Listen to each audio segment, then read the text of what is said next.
Doing, guys? It's a Daisy Chiwako, and I want to talk to you guys, some of you guys that are bored stiff in your marriage and are not quite ready to admit it yet. But if you're really honest with yourself, some of you would say, actually, I'm so bored in this relationship. Like, it is boring as hell. Like, we've been doing the same things over and over again. Like, our relationship is boring, our date nights are boring if we even get them, our home life is boring, our communication is boring, damn, our sex life is boring as hell. Like, we are in a rut, we are in a routine. There is absolutely no passion in our marriage. And I'm hearing this a lot. Like, don't get me wrong, you're coasting along nicely, as in, not particularly arguing, there's no real big issues, there's just no passion, there's no spark, there's no fire. You've got to deal with that quickly, because guess what? A lot of people will start to fall out of passion and feel like they're falling out of love. Many marriages, many relationships have broken up because they feel like we've fallen out of love, when really all you've done is fallen out of passion. Where we place our time and our effort is where we place our passion. Wherever we're passionate, we feel that that's where we love. That's why a lot of women would say, you know what? It's like he loves his car more than me. Or it's like he loves his friends more than me. Or it's like he loves his job more than me. It's not that he loves it more than you. It's just that he's more passionate about it than he is about you. Why is he more passionate? So people have this misconception that passion should just be, well, you married me, you should just be passionate about me. We're married, I'm your wife, so you should just be passionate about me. It's not the case. The reason why marriages start off passionate in the beginning is, number one, it's that feeling of the new thing. It's the new thing. Anything that you start off new, a new job, a new car, a new clothes, you're passionate about it. So that newness automatically inspires passion. Now, the mistake people make is they ride on that newness and think it's going to last forever. It does not.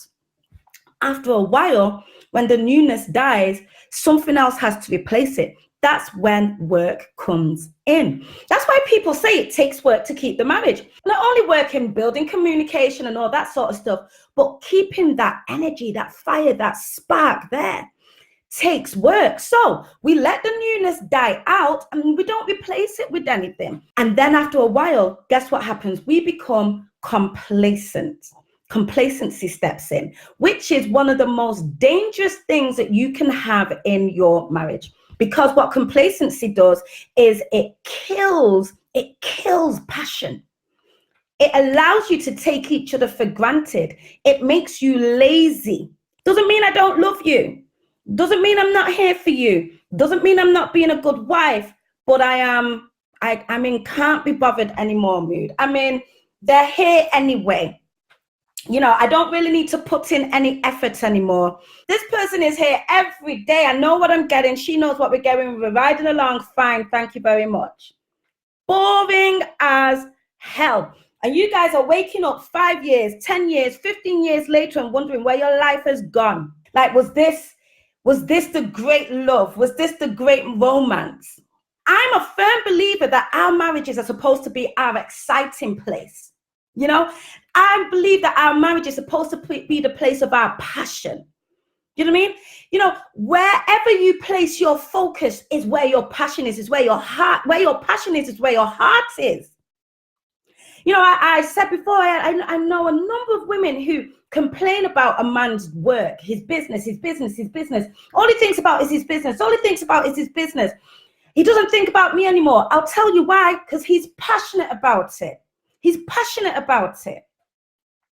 Now, if you do not have passion in your marriage, you are risking falling out of passion, which will look like you're falling out of love. When you feel like you're falling out of love, you feel like there is no purpose to you being in the marriage. And then that's when we start talking about a disconnection. We're not intimate. We're not connected anymore. We can't communicate anymore. There's a disconnect. because you feel like you're falling out of love. I'd like to challenge you and say, you have not fallen out of love. You have fallen out of passion. You have fallen out of passion. And if you would just take time to really do a survey in your marriage and say, look, have I become a bit complacent? When was the last time we even spent time together? When was the last time I even said anything nice to her? When was the last time I even made her feel special? When was the last time we took time away? When was the last time I flirted with my wife? Like, I mean, flirted with her. When was the last time? Because you know what? If you're not making your marriage exciting, if you're not keeping that fire burning, it dies. It starts to dwindle and it dies. So listen, this is what Mr. Chiwako and I do. We are on very high fire dwindling alert all the time. Very high fire dwindling alert. One of us at some point will be like, wait, we have not been on a date in like a month. Don't want that fire to die, let's do it. Wait, our sex life is dwindling. No, don't want that fire to die, let's sort it out. Wait, when was the last time we just had fun? Like we just got rid of the kids and listened to some old time music and just enjoyed each other. Fire dwindling alert. We pull it out. We put in the work. We stay alert because we don't want that passion to die, because we know once that passion dies, we will feel like we are falling out of love when all we have done is falling out of passion. But that misconception can lead us down a difficult path. The other reason why we stay on top of it is because there's a difference between fire dwindling and fire gone. When fire is dwindling, you can waft it, build it back up again quite easily and quickly. Fire gone, you're rebuilding all the way from the beginning. All the way from the beginning. And that takes real work. So listen, never ever get to the point where you're taking it for granted. I do not care if you've been married for 25 years. You still put into work to keep it exciting. Here's the other important thing. Check where your focus is. Where is majority of your focus? Where is majority of your focus, your attention? Wherever you place your attention will become your passion. And where your passion is where your home is. So some of you have made your home your job. Some of you have made your home your friend's house. Some of you have made your home the bar. The bar has become your home.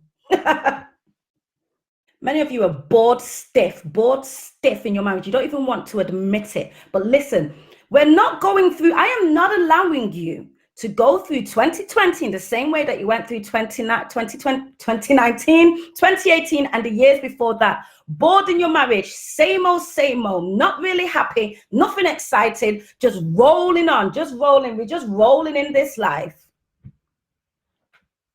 We are not about to do that, not this year. So the first place that you start is being very honest with yourself. Allow yourself to admit it. If you're bored, you're bored. Say it. You know what? I am bored stiff in this marriage. Like, this marriage bores the hell out of me. My sex life is boring. Our communication life is boring. The relationship is boring. Like, it is boring. I'm bored.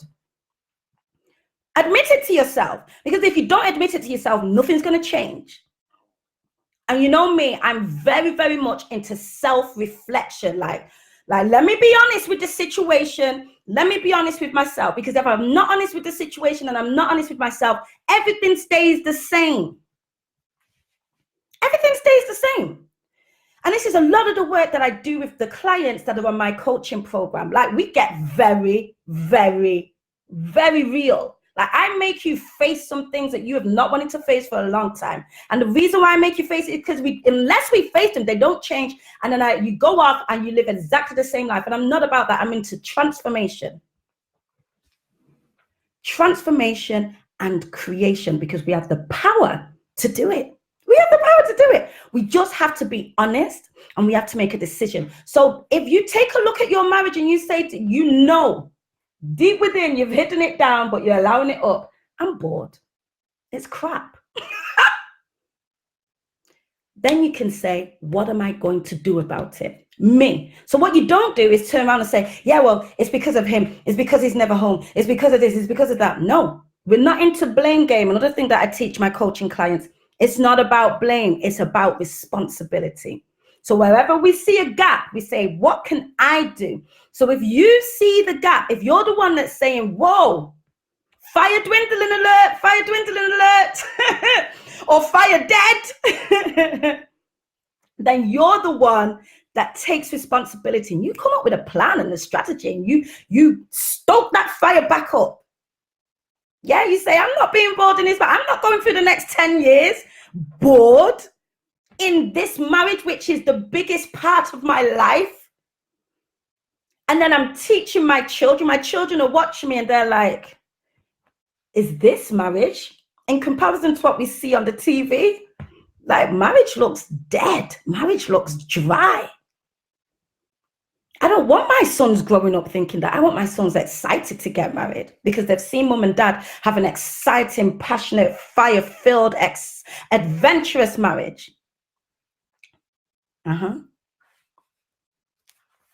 If you go to my YouTube channel, you will find a video that I did some time back called How to Keep the Fire Burning in Your Marriage, or something along those lines.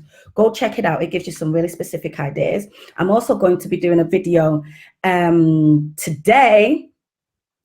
No, I'm not. I'm going to be doing a video this week on YouTube, giving you some really, really specific ideas on practically what you can do.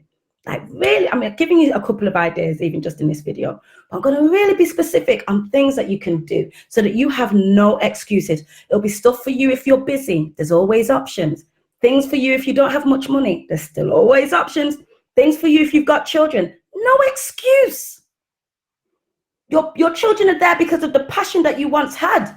So why have you lost it because of them? Don't blame them. Don't you dare blame your children because you guys are bored. All right, guys, listen, if you want to book onto my coaching program, 90 days, transform your life, give me a shout. If you're saying to yourself that I want to overcome any relationship hurt that I have, I want to create the marriage that I've always desired, and take note, I'm using the word create. Yeah, you want to create the marriage that you've always wanted to have. You want to transform your present situation, then let's make it happen.